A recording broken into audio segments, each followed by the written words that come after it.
Okay, good day everyone. What I will show you is our sample problems on conversion of temperatures. Let's say from degree Fahrenheit to degree Celsius, then from degree Celsius to Fahrenheit, and also let's degree Celsius or degree Fahrenheit to Kelvin. Alright, looking at the sample problem in your module, example number 1, convert the boiling point of water 100 degrees Celsius to Fahrenheit and then to Kelvin. So we have the boiling point is 100 degrees Celsius. Let's convert that to degree Fahrenheit and then to Kelvin. Based on our formulas we have here, for us to be able to get degree Fahrenheit, we have 32 plus 9/5 degrees Celsius. So to get the degree Fahrenheit, for our solution, we have degree Fahrenheit equals 32 plus 9/5 times the temperature in degrees Celsius. So we have 100. So 9 divided by 5 times 100 plus 32 is equivalent to 212 degree Fahrenheit. So you know that is the boiling point for the degree Fahrenheit. But what if we have to convert it to Kelvin? So for Kelvin, the solution is just degree Celsius plus 273.15. So our answer is 100 plus 273.15. Move lang natin konti. Equals 373.15 Kelvin. So that is for example number 1, which could also be found in your module. Next problem. Example number 2, convert 323.15 Kelvin to Celsius scale and Fahrenheit. Let's have the next item. Given temperature is Kelvin. So the given is, let's have 323.15 Kelvin.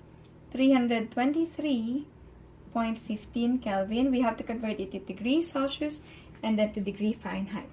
So based on this, for us to be able to convert from Kelvin to degrees Celsius, we just have Kelvin minus 273.15. That will give you degree Celsius. So our Kelvin scale is 323.15 Kelvin minus 273.15 equals the reading in degree Celsius, 50 degree Celsius. Then the next one is to convert degree Celsius to Fahrenheit. So using this equation again from degree Celsius to Fahrenheit, let's now have degree Fahrenheit equals 32 plus 9/5 50 degree Celsius. So that will become 32 times or plus 90. The answer is 122 degree Fahrenheit. Okay, 122 degrees Fahrenheit. That is from 323.15 Kelvin, equivalent to 50 degrees Celsius. And then it's also equivalent to 122 degrees Fahrenheit. That's for example number 2. Okay, next. You place a small piece of ice or melting ice in your mouth. Okay, again. You place a small piece of melting ice in your mouth. Eventually, the water all converts from T1, or initial temperature of 32 degrees Fahrenheit, to a body temperature of 98.6 degrees Fahrenheit. Express the temperatures in degrees Celsius and in Kelvin and find delta T in both cases. The initial temperature is 32 degree Fahrenheit and then the final temperature is 98.6 degree Fahrenheit. So let's convert from degree Fahrenheit to degree Celsius for T1 or Ti. Degree Celsius equals, our degree Fahrenheit is 32, so that is minus 32 5 over 9. Therefore, the answer here is 0.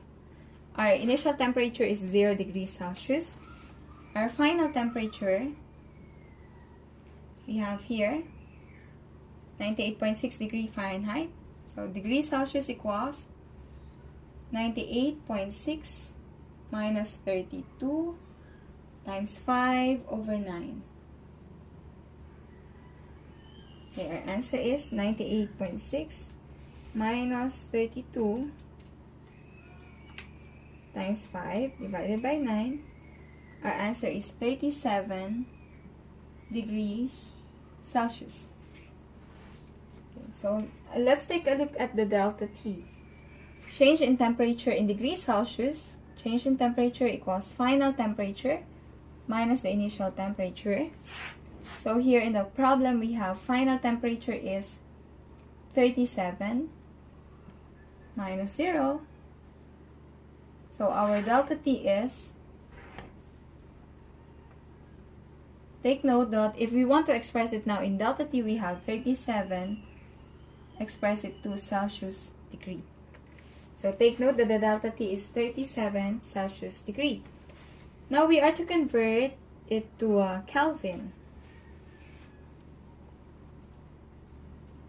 For the initials, since we have 0 degrees Celsius, to get Kelvin, 0 degrees Celsius plus 273.15 Kelvin. So we now have 273.15 Kelvin. And then for the final temperature, our final temperature was 37. So 37 degrees Celsius plus 273.15.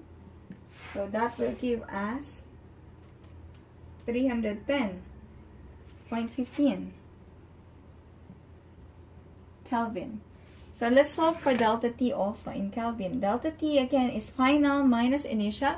So our final temperature is 310.15 Kelvin minus 273.15 Kelvin. So our answer is also 37 Kelvin. So take note, whatever is the unit, we have degrees Celsius or Kelvin, the delta T, they are always the same. Okay, take note of that because we will be using that property in the next problems that we are going to encounter. A surveyor uses a steel measuring tape that is exactly 50 meters long at a temperature of 20 degrees Celsius. What is its length on a hot summer day when the temperature is 35 degrees Celsius? If the alpha of the steel is equivalent to 1.2 times 10 to negative 5 per Kelvin or per Celsius degree. Now, how do we get the final length? Delta L, or the change in the length, is equal to the alpha L naught, or initial length, delta T. So the alpha given is 1.2 times 10 to negative 5 per Kelvin. The initial length is 50 meters. And then we have, for the temperature, final temperature is 35 minus 20 degree Celsius. So this will become 1.2 times 10 to negative 5 per Kelvin times 50 meters times 35 minus 20, so we have 15 Celsius degree. As I have mentioned, when we were solving the delta T, be it in Celsius degree or Kelvin, they are the same. So we can express it as Kelvin. So we can cancel Kelvin. That's why the final unit could be in meter. So 1.2 times 10 to negative 5 times 50 times 15. Our answer is 0.009 meter. That is delta L, or the change in length. If we wanted to solve for the final length, of course it will be the initial length L naught plus the change in L up Nakikita niyo pa ba? Sorry. The initial L0 plus change in L. So we have our initial length is 50 meters plus 0.009.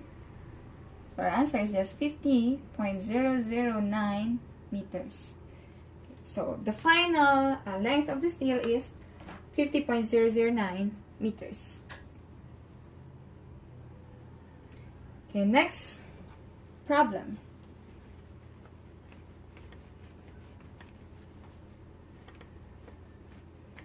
Next problem, we have a 5 ml mercury at a temperature of 20 degrees Celsius expands as it is heated. What will be its volume when the temperature is increased to 40 degrees Celsius? So given, we have the volume initial or not equals 5 ml of mercury, and then the initial temperature is 20. What will be its volume when the temperature is increased to? So the final temperature, it's not increased by, so it is increased to final temperature of 40 degrees Celsius. Since it's mercury, the beta for mercury is 18 times 10 to the negative 5 per Kelvin. Change in volume, delta V equals beta V naught delta T. So, ang beta natin ay 18 times 10 to the negative 5 per Kelvin.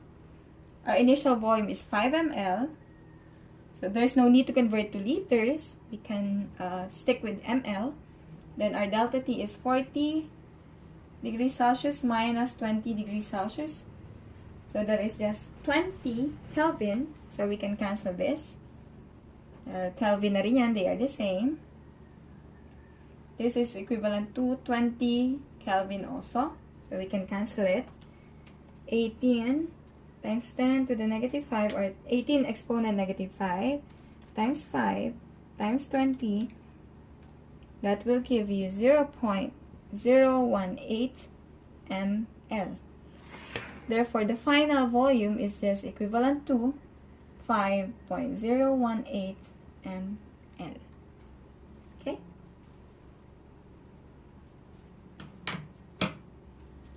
Another problem. That's for number 2, and then next one. In next item, we have number 3. A gas flask with a volume of 200 centimeter cube is filled to the brim with mercury. So they have the same initial volume. Okay, volume of the glass.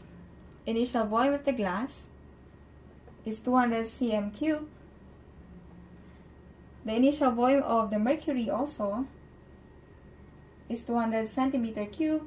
Since it was mentioned here, a gas flask is filled up to the brim at 20 degrees Celsius. So initial temperature is 20 degrees Celsius. The same initial temperature for our mercury, 20 degrees Celsius. How much mercury overflows when the temperature of the system is raised to 100 degrees Celsius? Final temperature is 100. Okay, final temp is 100. The question is how much overflows. So it will overflow if mercury will expand more than the glass. Let's check their expansion or the change in the volume. Delta V for the glass is, of course, beta glass. V naught delta T. For the glass, the given is alpha. We just have to multiply 3 times alpha. So we have 3 alpha for the glass. That is the same.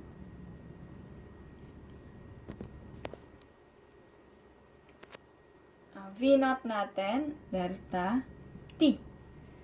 So a change in volume natin, we have 3 times 0.4 times 10 to negative 5 per Kelvin. Yan. Ang V naught natin ay 200. And then our delta T is, since 100 minus 20, we have 80. And that is for the glass. Change in volume for the glass equals 3 times 0.4 is exponent negative 5 times 200 times 80. Change in the volume for the glass equals 0.192. The given is in centimeter cube. Okay, that is for the glass. Now let's also solve. Let's take note of that. The change in the volume for the glass is 0.192 cm cube. Now let's solve for the mercury. For the change in the volume of the mercury is just equal to beta V naught delta T. So our beta is 18 times 10 to the negative 5, 18 times 10 to the negative 5 per Kelvin. The initial volume is 200 cm cube.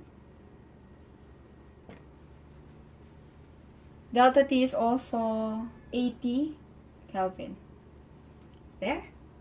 So we have 18 exponent negative 5 times 200 times 80. Our answer is 2.88 cm cube. As you can see, the change in the volume for the mercury is higher than the change in the volume of the glass. So the mercury really expanded more than the glass. So how do we get how much overflows? Since initially they were at the same volume, we can just subtract the delta V. But if not, we have to look for the final volume first before we can solve how much overflows. But for this, we can have the volume of the mercury which overflows as a change in the V for the mercury minus change in the volume for the glass.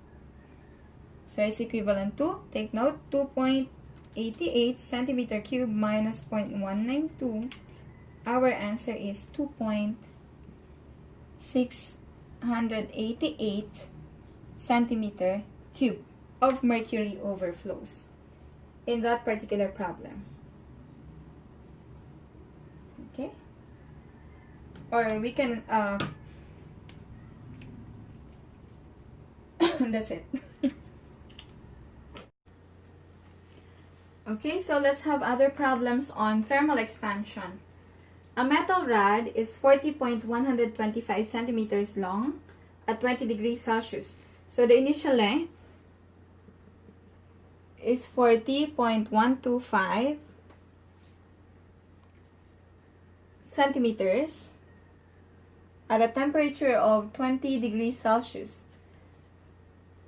And 40.148 centimeters long, that's final length niya, 40.148 centimeters at 45 degrees Celsius.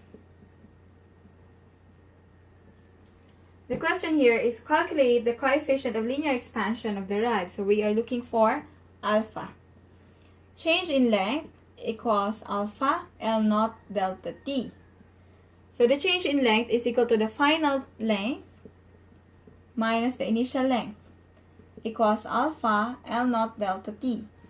Now here we are looking for alpha, so we can divide everything by the coefficients. So 1 over L naught delta T. Alpha therefore will become LF minus the initial length divided by, so we can use I here for the initial, Li delta T. So solving it further, we now have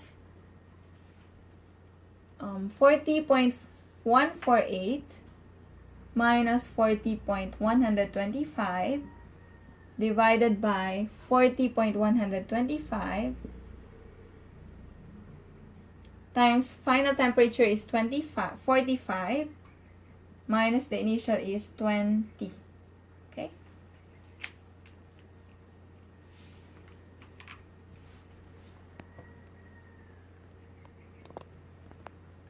So we have 40.148 minus 40.125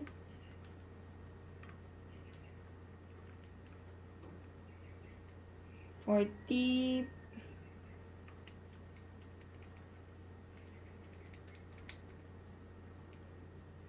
divided by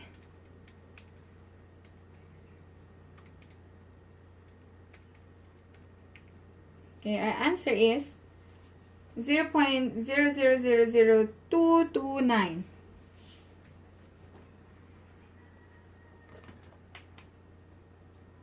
Alpha equals 0.0004 or we can express it as 2.9 or 2.29 times 10 to negative 1, 2, 3, 4, 5. So what will be our final unit? So this one is in Kelvin or Celsius degree. We can have per Kelvin or per Celsius degree. Okay. As you can see, we have here final temperature, final length. As you can see here, change in length is in centimeters because we're given centimeters divided by centimeters Celsius degree. So we can have 1 per Celsius degree or 1 per Kelvin as the unit for our alpha or coefficient of linear expansion. Next problem.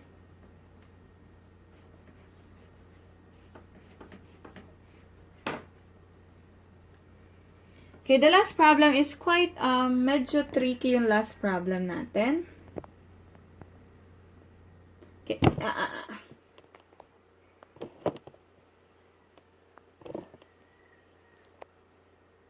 Okay, let's have one problem which is somehow tricky.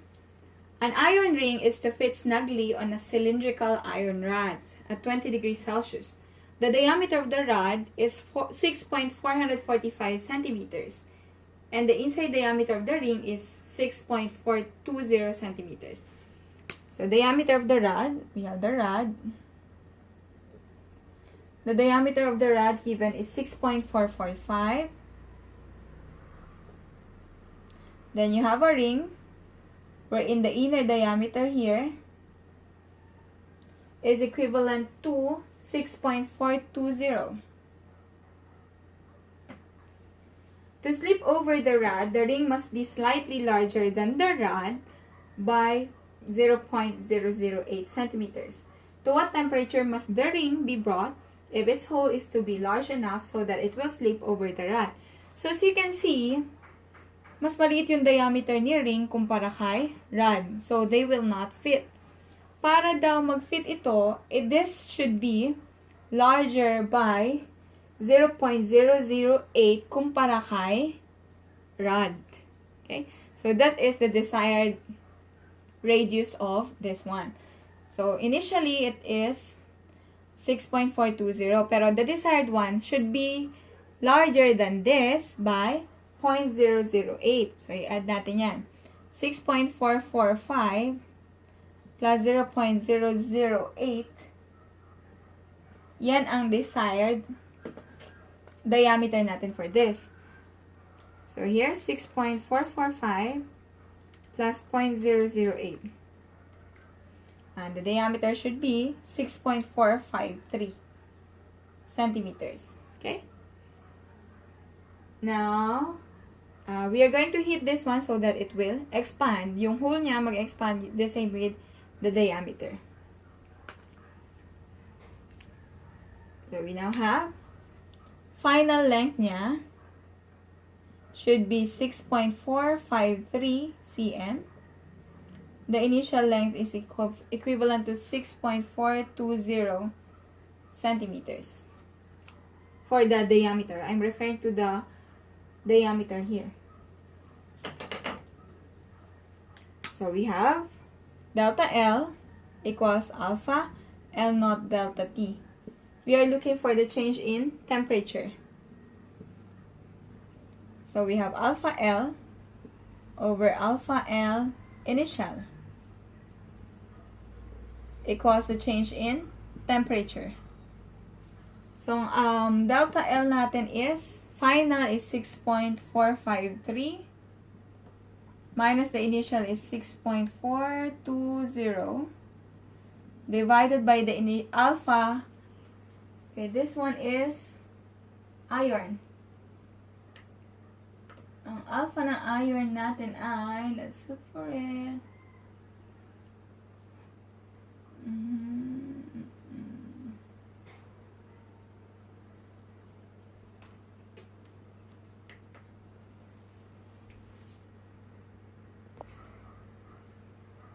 Okay, the alpha for the iron is 12 times 10 to negative 6. So we have 12 times 10 to negative 6 multiplied by the initial length, which is 6.420. Our answer is 6.453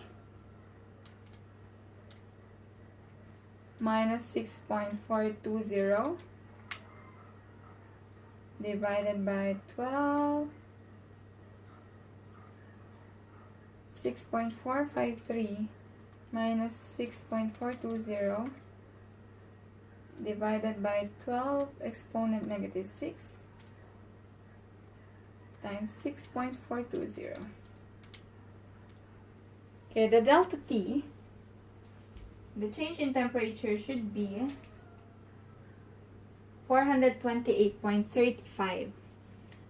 Delta T should be 428.35. Okay, the question here is to what temperature temperature should you expose the ring? So we are looking for final temperature. Delta T equals TF minus initial temperature. So our TF is of course our delta T plus the initial temperature. So delta T natin ay 428.35 plus the initial temperature here is 20 degrees Celsius. So our final answer, the final temperature should be equivalent to 448.35 degrees Celsius. Okay. Alright, so please try the sample problems in your module now. Bye everyone. See you in the next lecture.